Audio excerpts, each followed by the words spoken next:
సౌందర్య వీరాభిమానినండి నేను. నా పేరు ఎదురుగట్ల చిట్టిమల్లు. మాది ఖమ్మం రూరల్ మండలం సత్యనారాయణపురం గ్రామం, తెలంగాణ రాష్ట్రం. సౌందర్య గారి వీరాభిమాని నేను. సౌందర్య గారు బతికున్నప్పుడు ఆమెకి 6 ఎకరాలు జల్లుపల్లిలో ఉన్నటువంటి 6 ఎకరాలు గెస్ట్ హౌజు సౌందర్య గారిది, అది జల్లుపల్లిలో ఉన్నటువంటిది. అయితే ఆ బతికున్నప్పుడు సౌందర్య గారు మంచు మోహన్ బాబు గారు సినిమా యాక్టర్ వచ్చి సౌందర్య గారిని అడగడం జరిగింది. ఈ 6 ఎకరాలు జల్లుపల్లిలో ఉన్నటువంటి నాకు గెస్ట్ హౌజు నాకు ఇవ్వండి అని అడిగితే అప్పుడు సౌందర్య గారు నేను ఇవ్వను, నేను ప్రేమబడి కొనుక్కున్నాను, అది ఖమ్మం మన హైదరాబాద్లో అని చెప్పారు.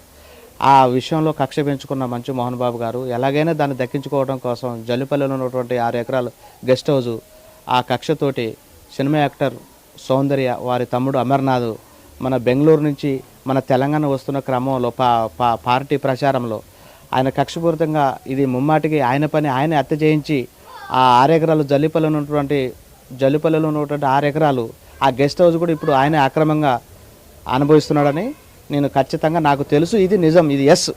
కాబట్టి ఈ మన డెత్ ఫైల్ సౌందర్య గారి డెత్ ఫైలు రీఓపెనింగ్ చేసి మన మంచు మోహన్ బాబు గారి మీద కేసు ఫైల్ చేసి మరి చట్టపరమైన చర్య తీసుకోవాలని నేను కోరుకుంటున్నాను. జల్లిపల్లిలో ఉన్నటువంటి 6 ఎకరాల గెస్ట్ హౌజు ఎమ్మటే గవర్నమెంట్ స్వాధీనం చేసుకొని మీడియా మిత్రులు కానీ, తర్వాత మిలిటరీ సోదరులు కానీ, పోలీసు వారికి కానీ, తర్వాత అనాథ ఆశ్రమానికి కానీ ఖచ్చితంగా ఆ 6 ఎకరాల జల్లిపల్లిలో ఉన్నటువంటి 6 ఎకరాల గెస్ట్ హౌస్ని గవర్నమెంట్ వారు స్వాధీనం చేసుకోవాలని నా డిమాండ్.